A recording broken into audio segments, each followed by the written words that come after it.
Baik, terima kasih. Nama saya Deltan Tafnae.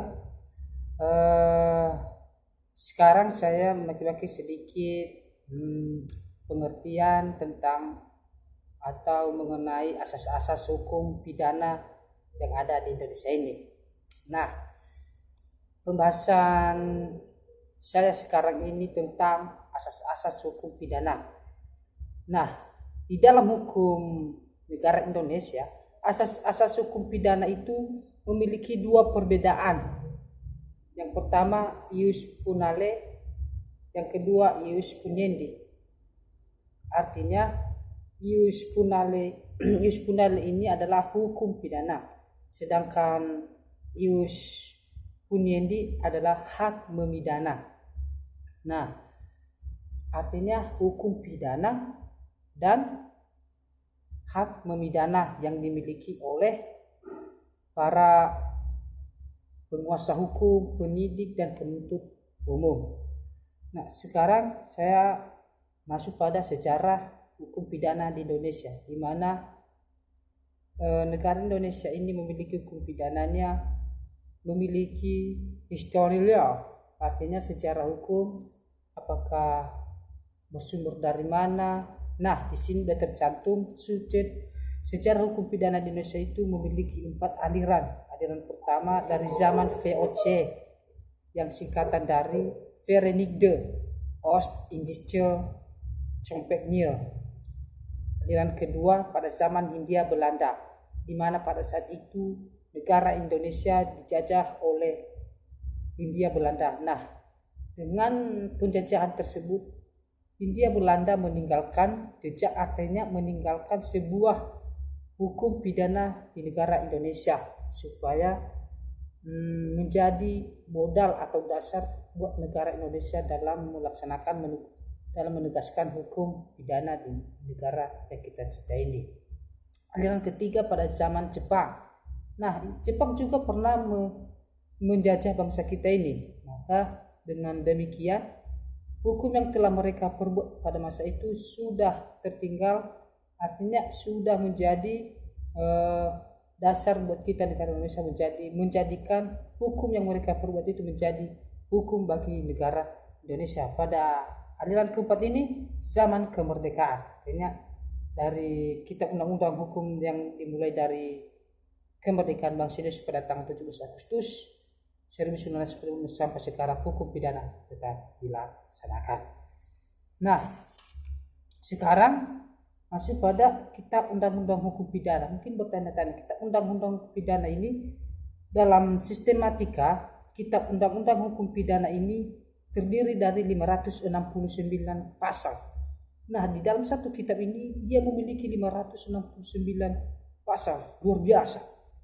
Nah, di dalam 569 ini terbagi dalam 3 buku yang dimulai dari buku pertama, buku kedua, buku ketiga. Nah, sekarang saya akan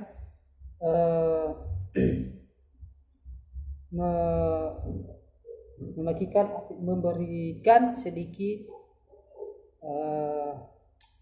bagian-bagian tersebut. Buku pertama berisi tentang peraturan umum, terdiri 9 bab, mulai dari pasal 1 sampai dengan pasal 103. Buku kedua mengenai tentang kejahatan dan kriminal, baik itu kriminal atau segala macam yang namanya kejahatan, terdiri dari 31 bab, dari pasal 104 sampai dengan 488. Pada buku ketiga berisi tentang pelanggaran, terdiri dari 9 bab, dari pasal 489 sampai dengan 569. Nah, dalam satu kitab ini memiliki 3 buku. Buku pertama mengenai tentang peraturan umum, buku kedua mengenai kejahatan, buku ketiga mengenai pelanggaran. Nah, begitu tentang isi kitab undang-undang pidana ini. Nah, judul next, tindak pidana dan jenis pidana. Nah, tindak pidana ini sebagai terjemahan dari bahasa Belanda memiliki arti dalam bahasa Belanda strafbaar feit atau delicts. Nah, jika diartikan dalam bahasa Indonesia sebagai terjemahannya dari Strasberg, Veits atau Delitzsch itu adalah A. tindak pidana, B. perbuatan pidana, C. peristiwa pidana, D. pelanggaran pidana, E. perbuatan yang boleh dihukum, F. perbuatan yang dapat dihukum. Jenis-jenis pidana. Jenis-jenis pidana itu perlu kita ketahui, di mana ini sangat bermanfaat bagi kita. Karena pidana ini sering kita dengar dari ungkapan-ungkapan seseorang maupun dalam kehidupan dalam pencernaan kita sehari. Seringkali kita menonton televisi, menonton berita. Yang sering kita dengar beritanya adalah pidana pembunuhan. Nah, dalam jenis pidana ini yang telah diatur dalam Kitab Undang-Undang Hukum Pidana pasal 10. Di situ terdapat berapa jenis Kitab Undang-Undang Pidana.